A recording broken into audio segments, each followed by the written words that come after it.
I'm Julia Brown. For 9 years, I was a member of the Communist Party, serving as an undercover agent for the FBI. During that time, I learned that the communist conspiracy had been planning and working for years to bring violent revolution to America. It was to be a communist revolution, but the great majority of the American people would not be allowed to realize that until it had already happened.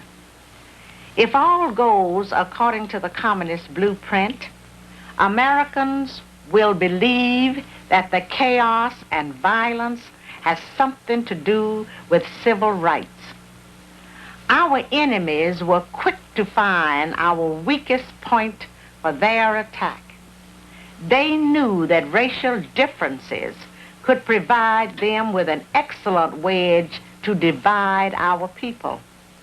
Their strategy simply has been to keep hammering on that wedge, to drive it deeper into our social structure, to open all wounds that have long since healed, and deliberately to create new ones wherever they can.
Ladies and gentlemen, I want you all to know what a delight and a thrill it is to be here, to be part of the historic occasion. My role in this part of our celebration is to look ahead into the future.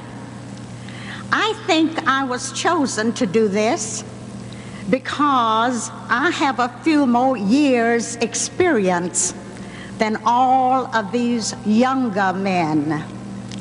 After all, I am 39 years old. Although Alan Stang has adopted me as his grandmother, you know, I don't mind getting old for a minute. The alternative is unthinkable. Anyone who stops growing old stops, period. And I'm not quite ready for that. Those of you who have been part of our society's crusade for more than a few years know that this organization, more than all others combined, helped to keep racial conflict from destroying our country. We stopped the anarchy that was intended for America. But we did not complete the job. And now, at least for a time, we must suffer the frustration of a national holiday named in honor of a man who was a liar, a traitor, a tool of communism, and a man about whom secrets must be sealed in a vault for 50 years.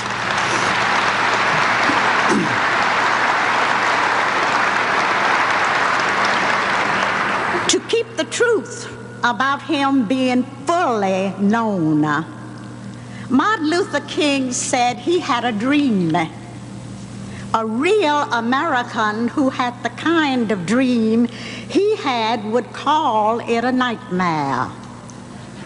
Today, one of King's lieutenants is on the loose, Jesse Jackson. Where Martin Luther King said, "I have a dream," Jesse Jackson is saying, "I have a scheme." His scheme is to use the millions of taxpayers' dollars he and his organization have been given to promote racial consciousness throughout America.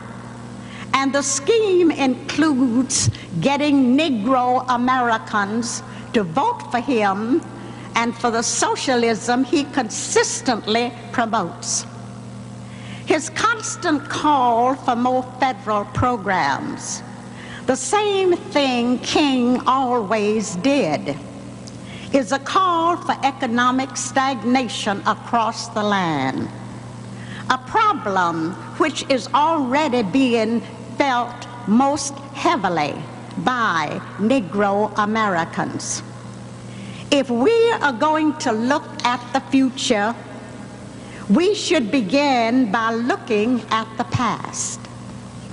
Over 100 years ago, America was widely known as a nation full of self-reliant people whose government was held to a few simple tasks.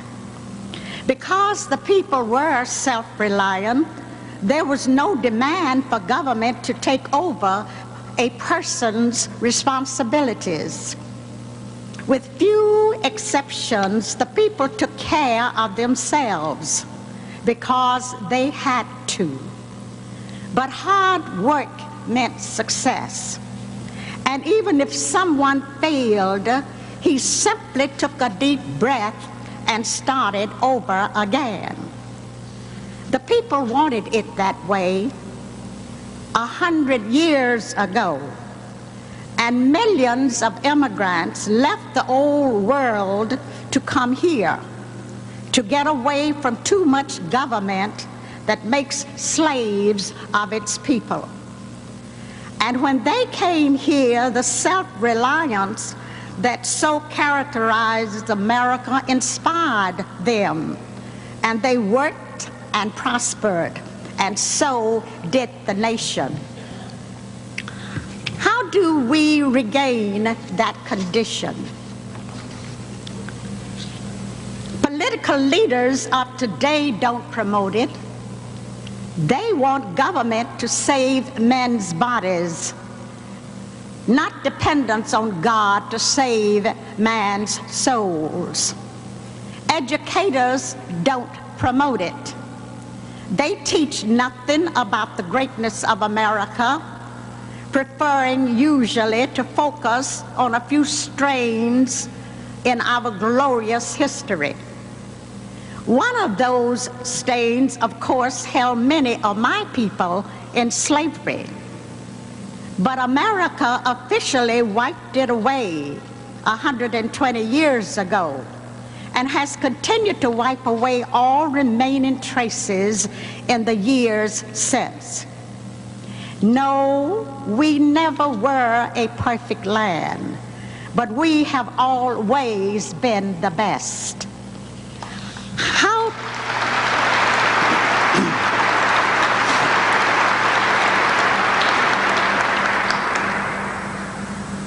do we regain that condition?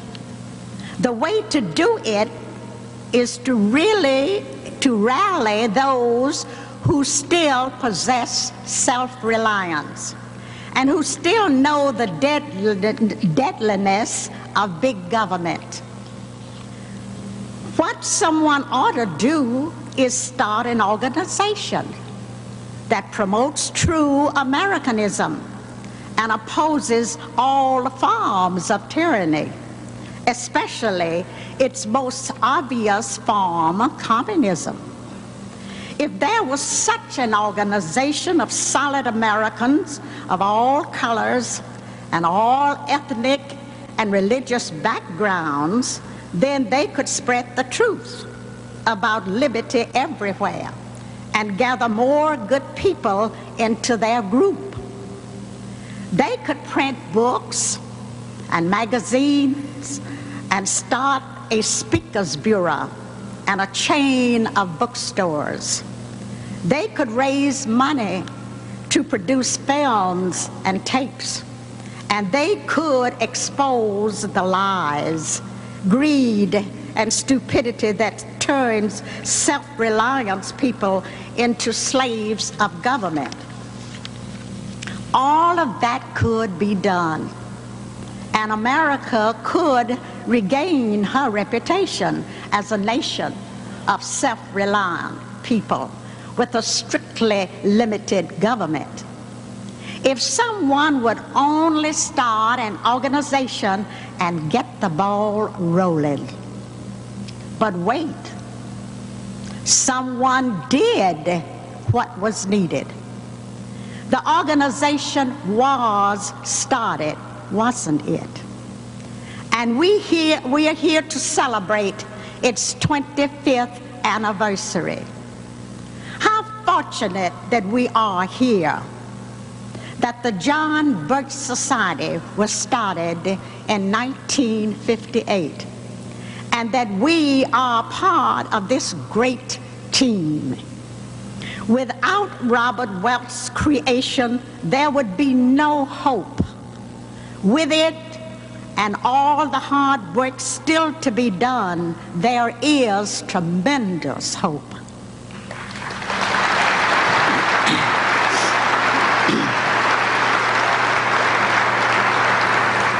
For America, and for an end to the communist conspiracy's grip on so much of the world. And so I see a future where America does indeed regain the greatness that flows from self-reliance, people and limited government. I see America cutting off aid and trade to communists throughout the globe.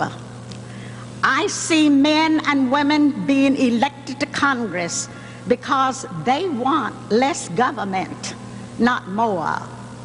I see the churches rejecting socialism and the schools again teaching academic and personal disciplines.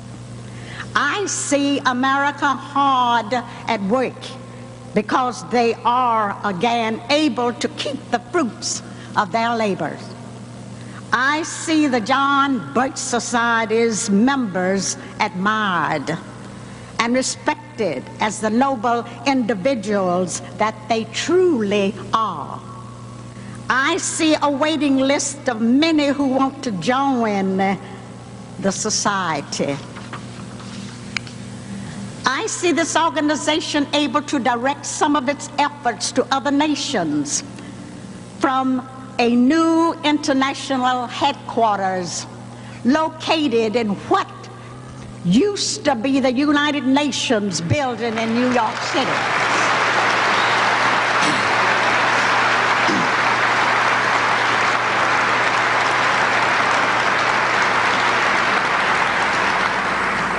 I see all of this because of all of you who are here, and because of tens of thousands of John Birches who cannot be here today, but who are with us in spirit. I know that you will keep at your work, all of you, because you and I both know that the future depends on the John Birch Society.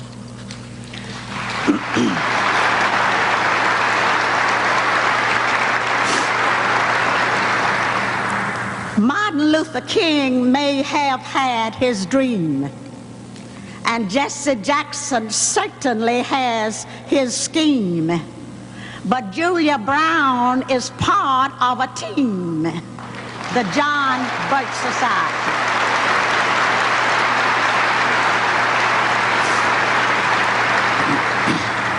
Our team will win this great struggle because we simply do not intend to lose. Whatever it takes, we will find the time, the reinforcements, the money, the dedication to get the job done. So let's have a good time here at this historic anniversary party. And I suggest that plans be started right now for another celebration in the year of 2008, so that the best Americans in this great country can celebrate the reestablishment of less government, more responsibilities with God's help, that better world. Thank God for all of you. Thank God for Mr. Welch and the John Birch Society.